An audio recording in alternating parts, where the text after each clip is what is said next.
Cuando el sol parpadea. Es una historia narrada por un enigmático maestro a un oyente sediento de respuestas. A través de su relato descubrimos un mundo donde el sol, con cada parpadeo, desata cambios radicales en la naturaleza y en la humanidad misma. Las bestias se transforman, las ciudades caen y los líderes emergen y desaparecen. Pero más allá de la biología y la mutación, la historia se adentra en la psique de una civilización que, una y otra vez, se aferra a figuras de poder en lugar de evolucionar por sí misma. Entre el terror de las criaturas y el peso de la historia, se plantea una pregunta fundamental. ¿Puede una especie realmente aprender de sus errores antes de su extinción definitiva? Como personajes tenemos a un narrador, una figura enigmática, antigua y poderosa. No sabemos exactamente qué es, pero su conocimiento es vasto. Habla con paciencia, pero con cierto tono de superioridad. También tenemos un aprendiz. No es un aprendiz en el sentido tradicional, pero sí alguien que busca desesperadamente conocimiento. Y además es quien inicia esta historia con su curiosidad. Esta historia es del género de ciencia ficción, con elementos de horror y filosofía. La temática es la evolución forzada, el impacto del miedo en la transformación de una especie, la lucha por la supervivencia y la relación entre poder y dependencia.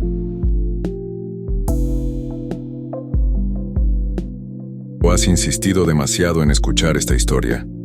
Te di acceso a los laboratorios, te entregué planos de sus herramientas. Y aún así, sigues preguntando.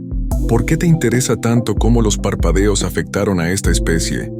Te arrodillas ante mí con la voz temblorosa y suplicas, mi señor, permítame conocer la historia de esta raza.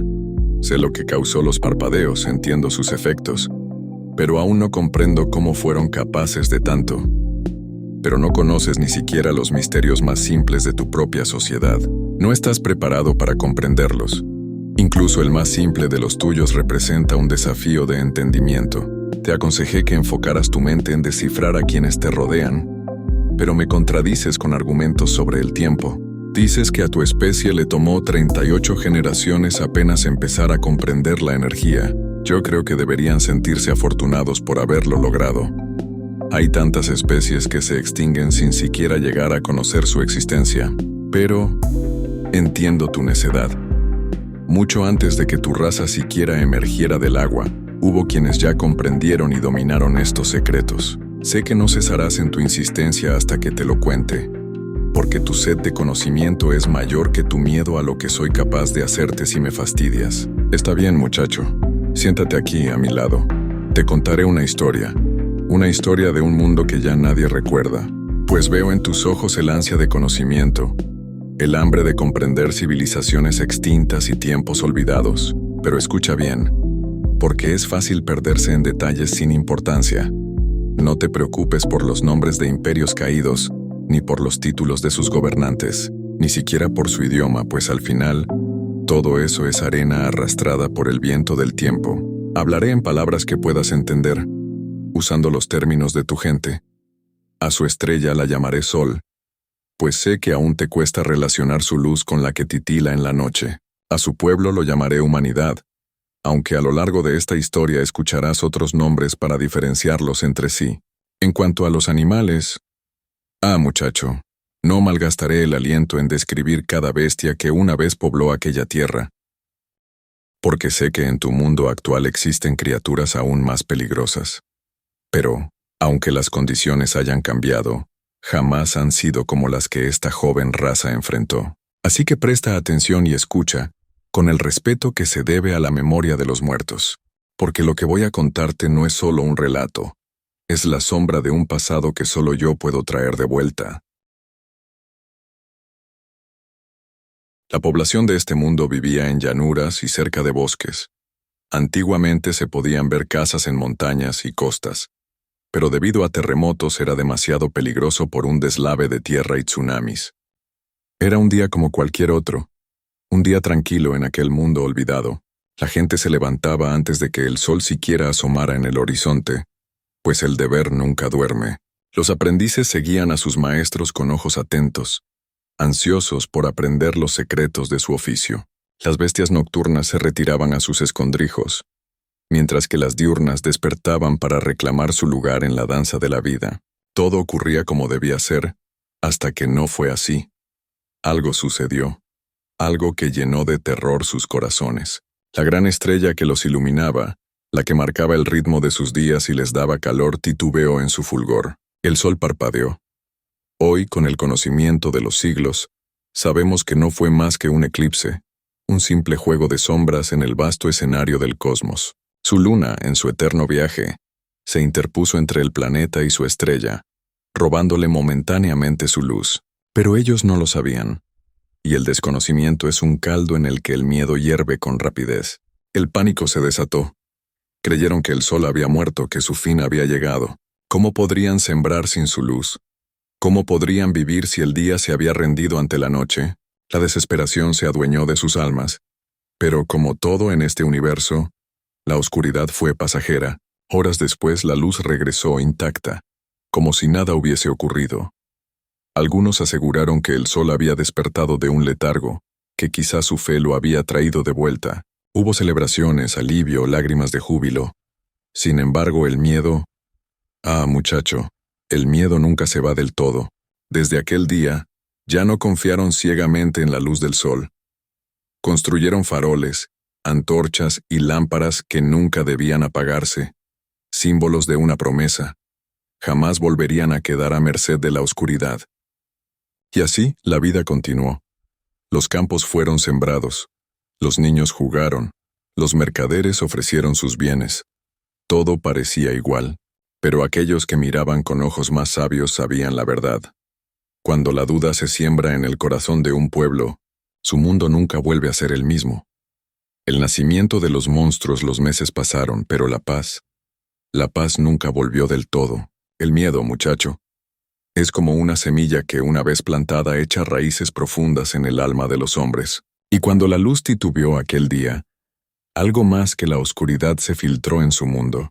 Fue entonces cuando comenzaron a aparecer criaturas que no pertenecían ni al día ni a la noche, lobos que acechaban bajo el agua como si fueran peces, perros cubiertos de plumas en lugar de pelo, conejos enormes, desnudos y de carne ponzoñosa. Nadie sabía por qué sucedía. Algunos hablaban de una enfermedad, de una maldición que torcía la naturaleza misma. El instinto de los hombres fue el de siempre, destruir lo que no comprenden. Con fuego y acero erradicaron a las bestias deformes creyendo que, con su aniquilación, recuperarían la normalidad. Pero el destino rara vez es tan simple. Poco después una verdad más terrible se reveló. No eran solo los animales. Eran ellos también. Las mujeres comenzaron a dar a luz niños distintos, pequeños con mutaciones que los hacían parecer extraños a los ojos de sus propios padres. Y entonces, el verdadero horror se apoderó de ellos. Muchacho, la gente teme a los monstruos, pero teme aún más la idea de convertirse en ellos. Las madres, con el amor que solo ellas entienden, se aferraron a sus hijos. Son nuestros, decían. Quizás sean especiales, quizás sean un don y no una maldición, pero el miedo es sordo a las súplicas y ciego al amor. Y así, contra su voluntad, uno a uno, los recién nacidos fueron arrebatados de sus brazos y eliminados. No todas aceptaron ese destino. Algunas madres huyeron con sus hijos, llevándolos lejos, más allá de los límites de su tierra, buscando un rincón donde la compasión pesara más que el miedo.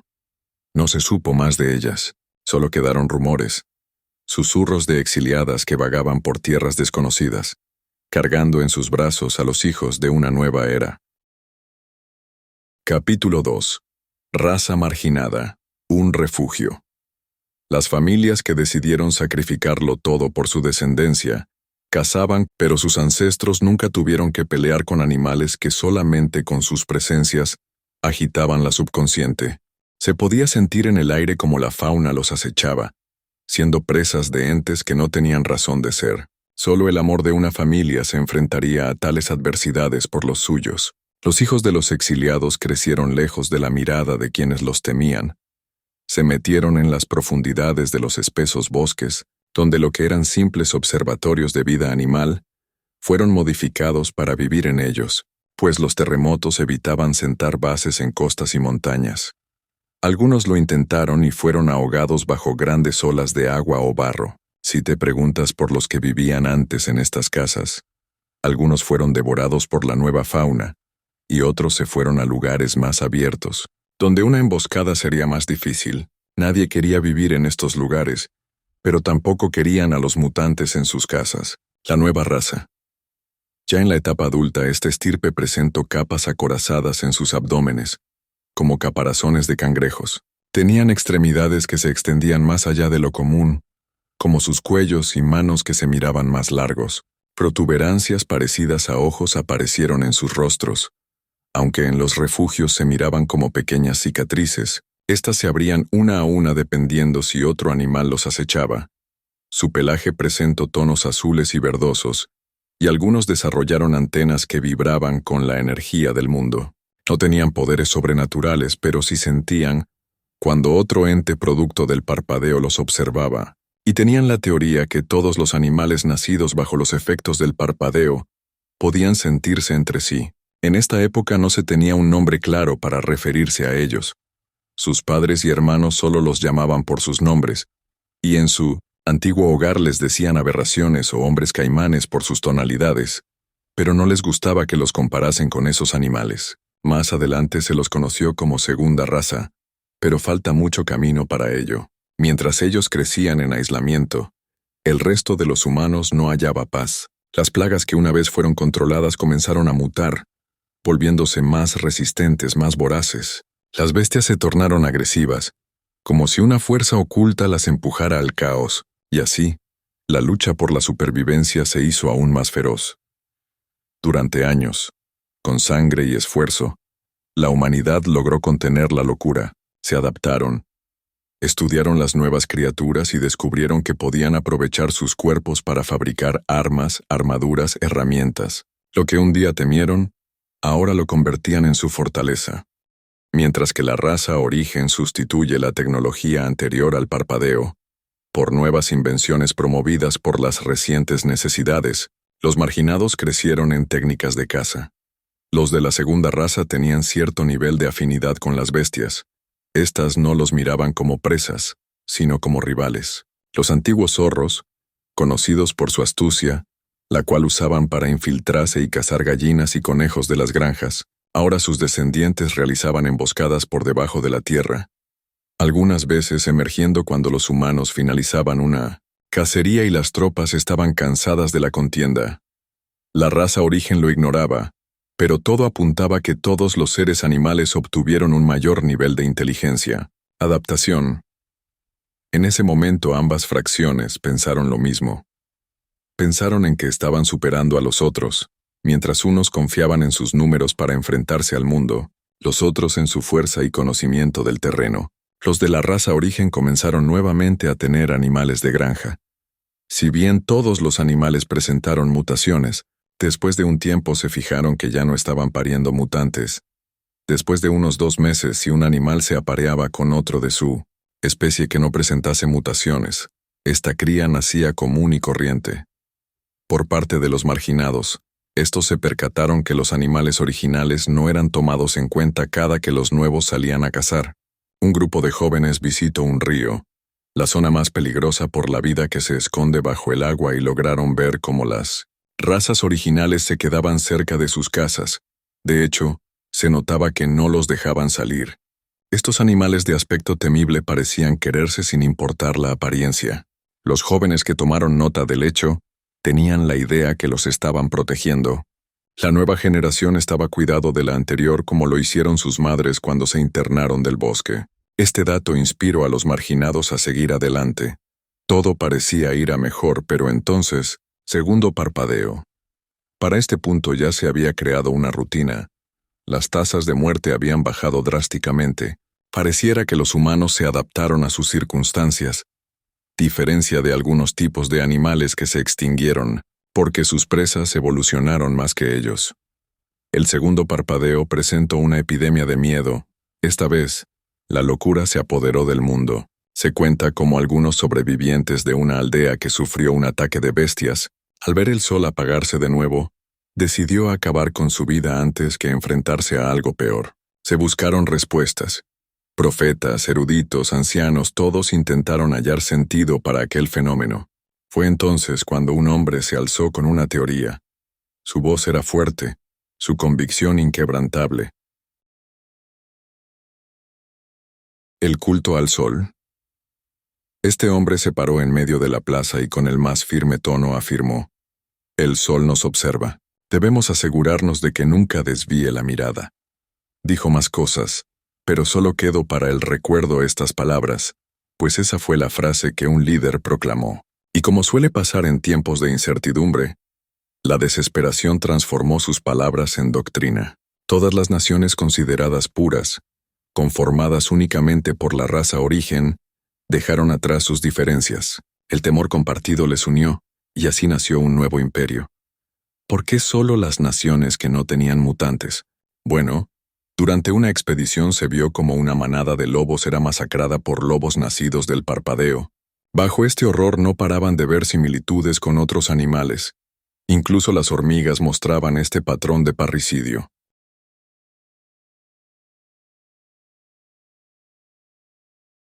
Este imperio no solo vivía, sino que danzaba, cantaba y creaba para el sol. Para los siguientes de esta ideología no era suficiente con trabajar, ni con sobrevivir. No bastaba con cultivar la tierra ni construir hogares. Era necesario algo más. Algo que asegurara que el sol jamás desviara su atención de ellos. Se levantaron enormes estadios, más grandes que cualquier fortaleza construida hasta entonces. Allí las artes dejaron de ser simples pasatiempos. La música se tornó sagrada, los bailes se transformaron en rituales, y las obras teatrales en plegarias. Incluso los juegos y competencias físicas eran vistos como una manera de entretener al astro. Un detalle curioso. Ahora bien, si me preguntas por qué nunca realizaron sacrificios, déjame contarte algo que revela la naturaleza de esos tiempos. Por un lado, los marginados eran demasiado pocos. Para ellos cada vida era valiosa. Cada brazo era necesario para sobrevivir. Sacrificar a uno de los suyos no era una opción. Por otro lado, los del imperio no eran héroes. Oh, no te confundas. No les faltaba valentía, pero su miedo al azar y a la muerte era más fuerte que su fe. Nadie sugirió los sacrificios porque, en el fondo, sabían que cualquiera podía ser elegido. ¿Quién estaría dispuesto a arriesgarse? Además, hay algo más. El primer parpadeo llegó en un momento peculiar de la historia, hacia el final de la época medieval. Para entonces, eran lo suficientemente inteligentes como para sospechar que los sacrificios no funcionarían, pero también lo suficientemente desesperados para haberlo intentado, si alguien hubiera tenido el valor de mencionarlo.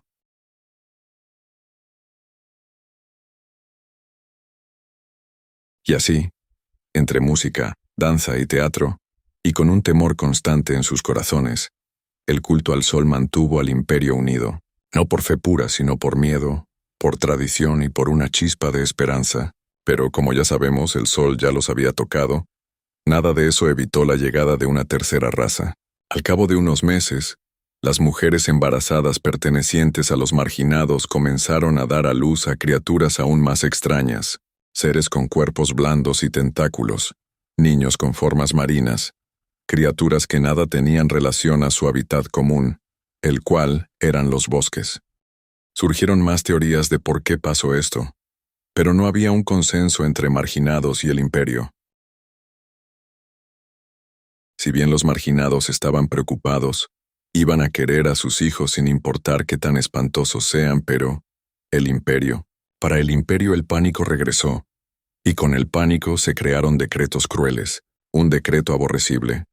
Las leyes se volvieron claras y despiadadas. Todas las mujeres embarazadas debían abortar. «Esperemos a que la maldición pase», decían. «No queremos hijos con cuerpo de calamar». Así esperaron. Solo 2 meses, para que los efectos del eclipse se disiparan y la humanidad pudiera engendrar de nuevo sin temor. Pero la historia, muchacho, no es amable con quienes creen que pueden burlar su curso. Y el eclipse ya los había tocado.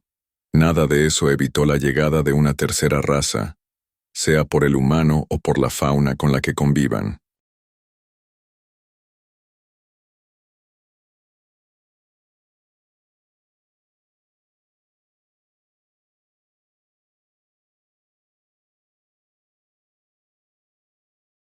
La población en 10 Mundo Vive, en Lenuras y cerca de bosques, antiguamente Southeast POD, en recosas en montes y costas.